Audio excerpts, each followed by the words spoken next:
Imaginez pouvoir acheter un appartement qui vaut 500 000 € en ne le payant que 250 ou 300 000. La contrepartie, eh bien vous ne pourrez ni l'occuper, ni toucher le loyer pendant un certain nombre d'années. Ça, c'est le principe de l'achat en nue propriété, rendu possible grâce au démembrement de propriété. On sépare alors la propriété en deux parties, l'usufruit, le droit d'utiliser le bien et d'en percevoir les loyers, et la nue propriété, donc la possession des murs sans usage ni revenu. Dans cette vidéo, on va expliquer le fonctionnement du démembrement, ses avantages et inconvénients, et surtout réaliser des simulations chiffrées sur 9 et 18 ans pour comparer par rapport à un achat en pleine propriété classique avec un achat en nue propriété. L'objectif ? Déterminer si cette stratégie d'investissement est avantageuse ou non et comment elle se positionne face à d'autres options.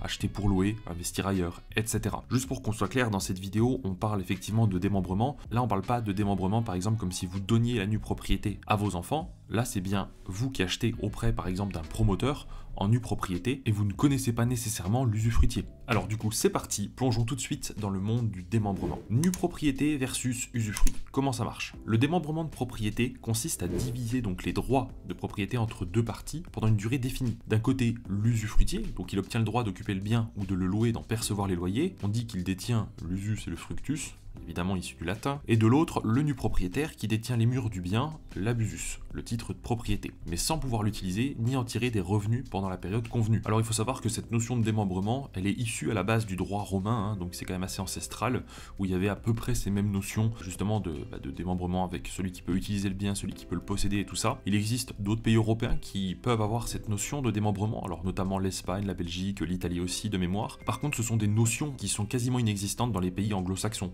ou dans d'autres pays du monde, notamment l'Asie. Voilà, donc c'est quand même une particularité bien de notre bonne vieille Europe au niveau continental. En gros, pour faire simple, le nu propriétaire, il est propriétaire sur le papier, entre guillemets, mais c'est l'usufruitier qui profite du logement ou des revenus locatifs durant le démembrement. Ce n'est qu'au terme du démembrement, donc on peut dire un démembrement temporaire, donc au bout par exemple de 10, 15 ou 20 ans, que l'usufruit s'éteint et rejoint automatiquement la nue propriété, rendant du coup le nu propriétaire pleinement propriétaire du bien, puisqu'il aura cette fois-ci la nue propriété et l'usufruit. Autrement dit, la pleine propriété, et ce, sans frais supplémentaires. À ce moment-là, du coup, le nu propriétaire récupère tous les droits sur le bien qui étaient jusque-là détenus par l'usufruitier. Donc le démembrement temporaire, il vient en opposition avec le démembrement viager, viager qui veut dire du coup à vie, et donc c'est souvent le démembrement qu'on rencontre quand on dit, par exemple, voilà, j'ai transmis la nue propriété de ma maison à mes enfants pour qu'à mon décès, eh bien, du coup, ils puissent récupérer ma maison sans payer des droits de succession supplémentaires, puisqu'il y a des abattements quand on fait ça. Encore une fois, je l'ai dit en début de vidéo, mais dans ce cadre-là, c'est pas ce qu'on va étudier aujourd'hui, puisqu'elle en parle vraiment d'acheter quelque chose en nue propriété directement, avec quelque chose qui est déjà démembré. Donc ça peut être par exemple un appartement ou même des parts de SCPI. Ça se fait beaucoup aussi aujourd'hui. Du coup, derrière tout ça, le mécanisme clé, c'est en fait un prix décoté. Alors pourquoi est-ce qu'un vendeur ou un promoteur accepterait de vendre un bien de cette manière? Eh bien parce qu'en échange de cette privation temporaire d'usage, l'acheteur en nue propriété paye le bien beaucoup moins cher que sa valeur en pleine propriété. On parle de décote sur le prix d'achat. Son ampleur va dépendre de la durée du démembrement. Plus c'est long, plus la décote est importante. Par exemple, pour un démembrement temporaire d'environ 10 ans, la décote est généralement de 20 à 30% du prix. Sur 15 ans, on observe souvent 30 à 40% de décote, et pour 20 ans, autour de 40 à 50%. Autrement dit, un bien valorisé 200 000 € en pleine propriété pourrait s'acheter environ 140 000 € en nue propriété sur 15 ans, ou même autour de 120 000, voire 100 000 sur 20 ans. En contrepartie, c'est l'usufruitier, donc par exemple un bailleur institutionnel, souvent un organisme de logement, enfin c'est comme ça souvent dans la pratique que ça se passe, qui profite du logement pendant la période. Au terme fixé, du coup, le nu propriétaire il récupère la pleine propriété du bien automatiquement, sans rien débourser de plus. Ce mécanisme il permet donc d'investir dans l'immobilier à moindre coût initial, tout en programmant la récupération d'un bien ou d'une source de revenus plus tard. A noter qu'il existe aussi donc les nues propriétés de parts de SCPI, j'en parlais. Selon le même principe, l'investisseur il achète des parts de SCPI directement démembrées, à prix décoté, mais il ne perçoit aucun loyer pendant X années, et il redevient plein propriétaire des parts au bout du terme convenu. Avant de poursuivre la vidéo, j'aimerais en quelques secondes vous expliquer pourquoi est-ce qu'il peut être extrêmement avantageux pour vous de vous offrir dès aujourd'hui nos services chez Anieri Patrimoine. En effet, si vous souhaitez investir ou placer votre argent, réduire votre impôt, profiter de conseils fiscaux personnalisés de pointe, ou même encore investir dans l'immobilier à haut rendement, on est fait pour vous. Anieri Patrimoine, c'est un cabinet de conseils fiscaux et de gestion de patrimoine et de fortune composé d'experts. On a sélectionné pour vous les meilleurs produits, services et fournisseurs pour chacun de vos besoins. C'est vraiment notre ADN et notre métier. Aujourd'hui, dans cette vidéo on parle investissement boursier, eh bien sachez que si vous êtes intéressé et que vous souhaitez ouvrir votre plan épargne retraite, votre assurance vie française ou même encore une assurance vie luxembourgeoise, c'est possible très simplement chez nous. Sur vos supports boursiers, nous vous apporterons des conseils d'experts en faisant des portefeuilles avec des allocations personnalisées qui répondent à vos besoins et à votre profil d'investisseur. On peut également vous gérer vos portefeuilles avec des gestions à horizon qui sont ultra performantes ou encore des portefeuilles par thématique, par exemple technologie, transition écologique, intelligence artificielle, etc. ou par secteur géographique, monde, USA, pays émergents. Et le plus fou dans tout ça, c'est que nous sommes parmi les moins chers du marché avec 0% de frais d'entrée, 0% de frais de sortie et plusieurs arbitrages gratuits chaque année sur vos allocations. Et vous profitez d'un conseiller en gestion de patrimoine dédié, et ce, indépendamment de vos revenus ou de votre patrimoine actuel. Tout le monde est le bienvenu chez nous. Alors si vous aussi vous souhaitez être vraiment bien conseillé, n'hésitez plus, vous cliquez sur le lien dans la description pour accéder à notre site www.anière-patrimoine.fr et vous allez sélectionner conseil fiscal à 360 degrés et c'est un rendez-vous qui est totalement gratuit. Ça permet de faire connaissance avec vous, de découvrir vos besoins et ensuite d'échanger sur si on peut y répondre ou non et comment. C'est totalement sans engagement et on a beaucoup de disponibilité puisque le but c'est qu'on soit disponible pour nos clients. Alors n'hésitez plus, cliquez sur le lien dans la description et je vous dis à très vite sur notre site. Les avantages de l'achat en nue propriété. Alors, tout de suite, on va voir les avantages et après on verra les inconvénients. Et il faut bien se dire que du coup, bon, le premier avantage évidemment, c'est le prix d'achat réduit, on l'a expliqué, donc ça je vais pas revenir dessus. Ensuite, le deuxième avantage, c'est que vous n'avez aucune gestion ni tracas locatif pendant la durée du démembrement. En tant que nu propriétaire, vous n'avez aucun locataire à gérer, aucune recherche d'occupant, ni aucun risque de vacances locatives, puisque de toute façon, vous touchez pas de loyer. C'est l'usufruitier qui s'occupe de tout, si le bien est loué, ou s'il l'utilise par lui-même, du coup il s'en occupe pas, mais voilà. C'est donc un investissement qui est totalement passif pendant cette période. Ensuite, on n'a pas de charge d'entretien courant ni de fiscalité immobilière pendant le démembrement. En nue propriété, les charges courantes et l'entretien du bien incombent à l'usufruitier pendant toute la durée. Le contrat prévoit généralement que le bien doit être rendu en bon état normal d'usage à la fin. Le nu propriétaire n'a donc a priori aucune dépense de maintenance à assumer durant la période. Or, éventuellement gros travaux exceptionnels selon les termes, mais on y reviendra par la suite. De plus, il ne paye ni taxe foncière, ni taxe d'habitation sur le bien pendant le démembrement. C'est l'usufruitier qui est redevable en tant que bénéficiaire des revenus. Autre avantage non négligeable pour les gros patrimoines, en France, la nue propriété n'entre pas dans l'assiette de l'IFI.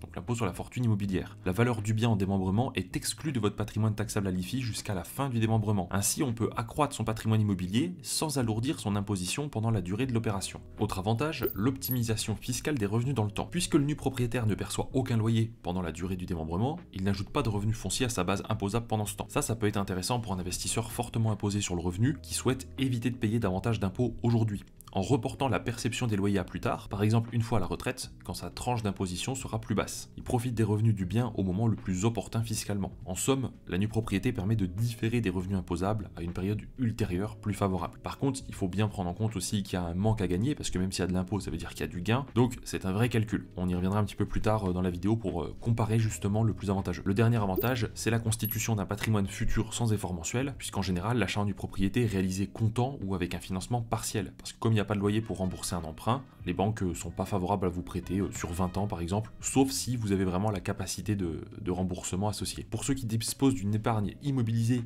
ne servant pas à générer de revenus immédiats, ça peut être un moyen de placer dans la pierre de façon relativement sûre et sur le long terme. On peut ainsi devenir propriétaire à terme d'un logement sans avoir eu à s'endetter lourdement, ni gérer un investissement locatif classique. C'est souvent une stratégie finalement de diversification de patrimoine. Ou alors, c'est un objectif patrimonial qui est bien ciblé. Par exemple, des personnes qui disent voilà, moi je sais qu'avec ma femme ou avec mon mari, on veut aller passer notre retraite, je sais pas moi, en Bretagne. Donc, ils vont chercher en fait justement à acheter 10-15 ans avant leur retraite en nue propriété un appartement en Bretagne.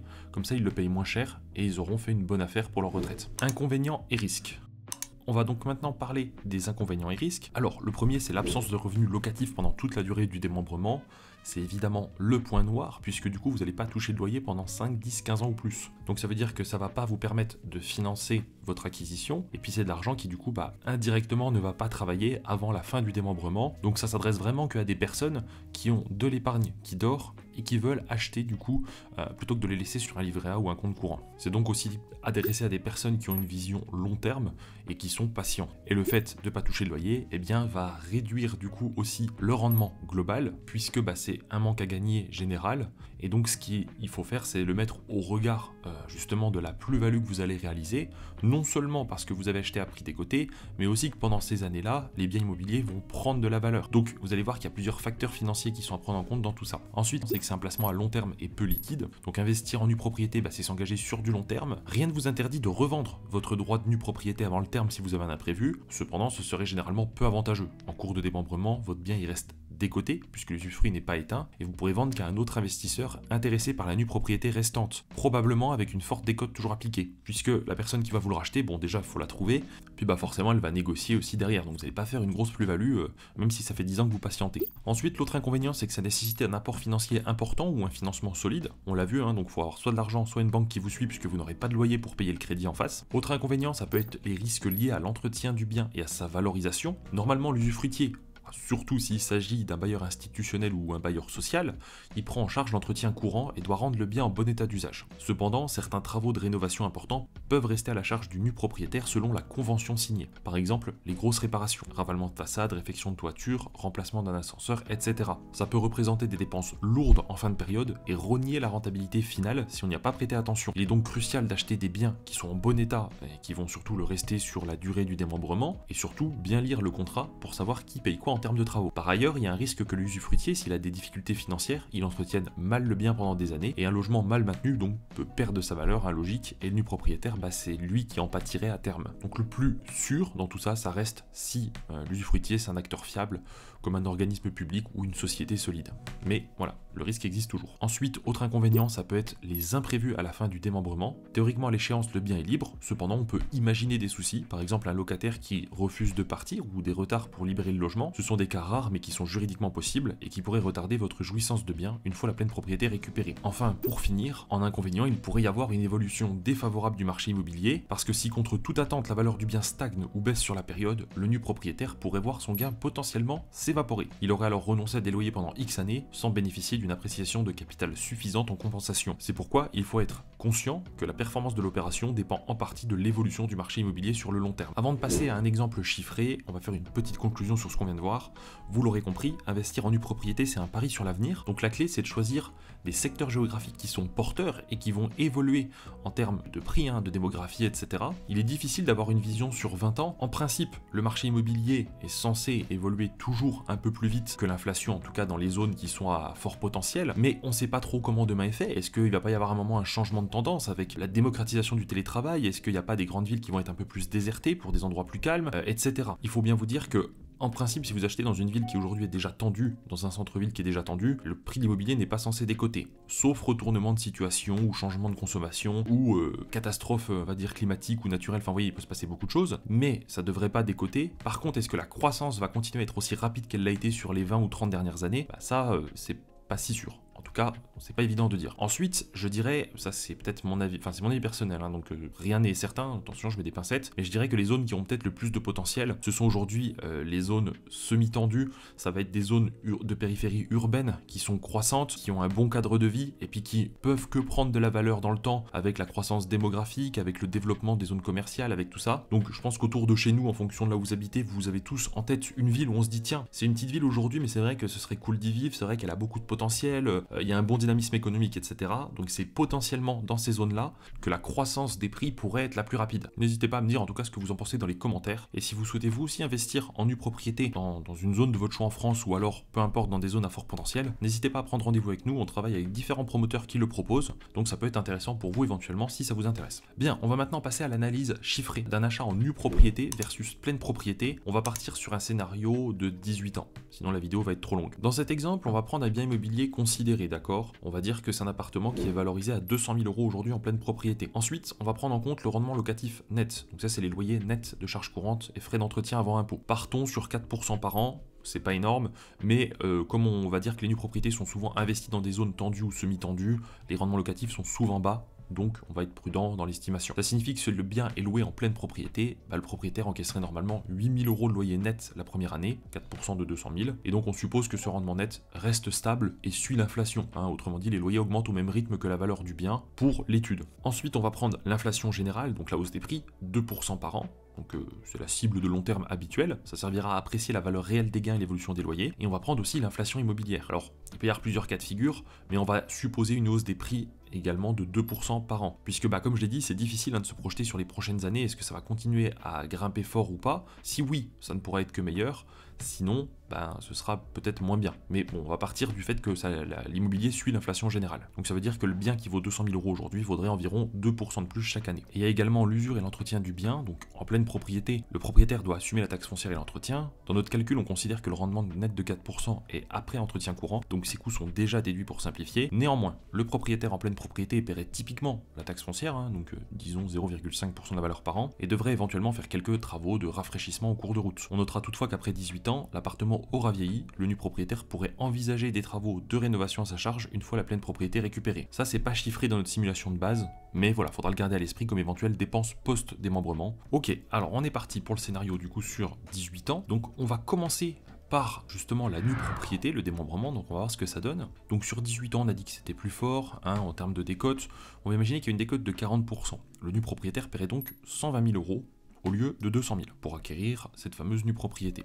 Pendant 18 ans, il ne touche aucun loyer, aucune charge. À la fin, il récupère le bien en pleine propriété, d'une valeur d'environ 297 000, avec 2% d'inflation immobilière par an. Son capital de départ, 120 000, s'est transformé en un actif de 297 000. C'est un gain spectaculaire en nominal, ça fait plus 177 000 €, donc plus 148% par rapport à la mise de départ. Cependant, rappelons que 18 ans, c'est long, et en fait, si on prend le fait que le gain total ce soit 177 000 et qu'on le divise du coup par 18 ans, ça fait un gain annuel de 9 833 € en moyenne. Et si on prend le rendement de l'opération, ça fait 8,19% par an. Donc ça c'est avant impôt, puisqu'attention, là-dessus il va y avoir la taxe sur la plus-value immobilière. Alors comme ça, dans un cadre de démembrement, la plus-value immobilière c'est assez simple. Et vous allez voir que c'est assez avantageux, puisqu'en fait, on prend la valeur de la pleine propriété à l'achat qu'on met au regard de la valeur de la pleine propriété, donc votre prix de vente quand vous le vendez. L'avantage c'est que vous n'avez payé qu'une fraction du prix de la pleine propriété à l'achat vu que vous avez eu une décote. Donc là dans ce cas de figure, en fait la plus-value ce serait 200 000 de prix d'achat versus 297 000 de prix de vente, donc 97 000,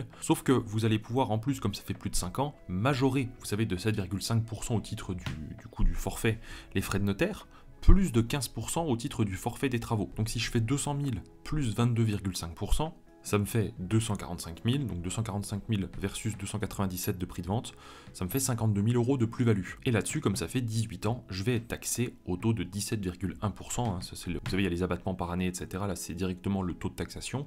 Ça me donne du coup 8 892 € de taxes. Donc, le vrai gain, c'est pas 177 000, mais 177 moins 8 800. Voilà, donc ça diminue un petit peu le rendement qu'on a vu tout à l'heure, quand on prend tout en compte. Je vous propose maintenant qu'on passe sur mon ordinateur pour voir comment ça se passe si on est en pleine propriété durant cette période. Voilà, donc là dans l'exemple, on est sur mon simulateur donc du coup de fiscalité, microbique versus réel. Donc on va simuler une location en pleine propriété, en location meublée, puisque c'est la plus avantageuse dans ce cas de figure. Donc j'ai déjà pré-rempli, donc j'ai fait simple, j'ai mis qu'il y avait une valeur terrain du coup de 40 000, à peu près 20% du prix, vu qu'on va imaginer qu'on est en zone semi-tendue. Toujours pareil, en LMNP, la valeur terrain, on la fait soit de manière forfaitaire si on n'a pas d'autres moyens, sinon, si on veut être au plus juste, il faut la faire au réel. Et du coup, on a fait des séries de vidéos sur le sujet, je vous mets les miniatures à l'écran, vous pouvez regarder si ça vous intéresse. Et d'ailleurs, ce simulateur est également vendu 29,90 € sur ma boutique en ligne, donc vous pouvez aller sur le lien dans la description ou directement sur anierpatrimoine.fr. Vous pouvez l'acheter, ça vous permet de simuler du coup votre fiscalité sur 20 ans en location meublée, et en plus avec la nouvelle loi, de voir un petit peu comment vont être réintégrés les amortissements. Je vous montre comment on fait juste après. Donc 200 000, c'est le prix du coup de notre bien, si on l'avait acheté en pleine propriété. J'ai ensuite décomposé ici les composants d'une manière forfaitaire, toujours pareil, normalement on le fait au réel. Et après, on va faire les durées également, que j'ai oublié de faire. Donc si on part du principe voilà, que cet appartement est neuf, on va partir sur les durées données pour le neuf. Donc 30, la toiture va être sur 30, selon la typologie, toujours pareil. Électricité, plomberie, ouais, entre 25 et 30. Voilà, donc normalement j'ai 4 333 € d'amortissement par an. Normalement j'ai du mobilier aussi, puisque si on est en meublé, forcément j'ai des meubles. Alors je vais pas les prendre parce que ça créerait de l'amortissement, mais en même temps ça veut dire que mon prix de revient n'est pas de 200 000, il faudrait rajouter tout ça. Donc voilà, pour avoir une simulation comparable, on va rester là-dessus. Mes loyers annuels nets sont ici, donc normalement, ici c'est les loyers que j'encaisse, mais là j'ai mis net de charge, puisqu'on est parti sur un rendement, on a dit net tout à l'heure. Donc là sur la globalité, vous voyez, si je prends sur les 18 ans, avec l'inflation, j'ai au total, ici, 182 724 € de loyer encaissé. Ensuite, ce qu'il faut bien prendre en compte, c'est que sur cette durée, je vais avoir mes amortissements, du coup, qui vont courir, donc qui vont, en principe, me permettre de ne pas avoir trop d'impôts. Là, dans le cas de figure, j'ai plus de loyer net que j'ai d'amortissement, donc je me retrouve à avoir un résultat positif. et donc à payer de la fiscalité. On a ici un résultat net et ici on a donc l'impôt sur le revenu et les prélèvements sociaux. Là on est dans un cas de figure estimé où les personnes sont dans une tranche d'imposition, alors il me semble que j'ai mis 30%, voilà. Ce qui est à peu près bon, la moyenne on va dire. Et donc au total, en fait ce qu'il faut faire, c'est se dire ok, j'ai eu donc mes loyers, très bien. Ensuite, à mes loyers, il faut qu'on retire du coup toute la fiscalité que j'ai payée sur la durée. Donc, comme ça nous donne un résultat net. Donc j'ai 47 739 de loyer. Alors attendez, je vais vous montrer. 47 739 moins, là c'est sans vide locatif ni rien, admettons. Donc ça fait que j'ai 134 000 euros de loyer net qui rentrent, d'accord. Et moi je vends mon bien 297 000. Donc ça veut dire que j'ai eu quand même pas mal d'argent qui est rentré. Par contre, je vais avoir du coup la taxe sur la plus-value immobilière et avec la nouvelle réintégration du LMNP, eh bien je prends le total ici de mes amortissements qui ont été pratiqués sur la durée. Voilà, du coup c'est sur 18 ans. Et j'ai 82 000 euros 345 qui vont s'ajouter du coup à ma plus-value. Donc ici j'ai bien acheté le bien 200 000 en pleine propriété. Donc 200 000. Ensuite, je vais majorer de 1,225 du coup pour avoir, comme tout à l'heure, le forfait. Ensuite, à ça, je vais devoir retirer les amortissements, donc 82 345. Donc, mon prix de revient, c'est 162 655. Moins, du coup, j'avais dit que je vendais 297 000. Donc, ma plus-value immobilière, c'est 134 345. On a dit que j'étais taxé au taux de 17,1% là-dessus, au bout de 18 ans. Et donc, j'ai 22 973 euros de taxes sur la plus-value. Donc mon prix de vente, c'est bien 297 000 moins 22 781 euros. Donc là, j'encaisse dans ma poche en net 274 000, quand tout à l'heure j'avais du coup 8 000 euros de plus-value, donc il y a presque le triple en plus-value dans ce cas de figure-là. Et donc si je fais 274 219, ça c'est ce que j'ai du coup encaissé à la revente, et en plus, faut pas oublier que j'ai eu du coup mes loyers moins ma fiscalité tout au long. 192 000 moins 47 000, et du coup, ça me donne 409 219 euros au total, moins le prix d'achat que j'ai payé de base, c'est-à-dire les 200 000. Ça me fait 209 219 de gains immobiliers purs au total sur les 18 ans.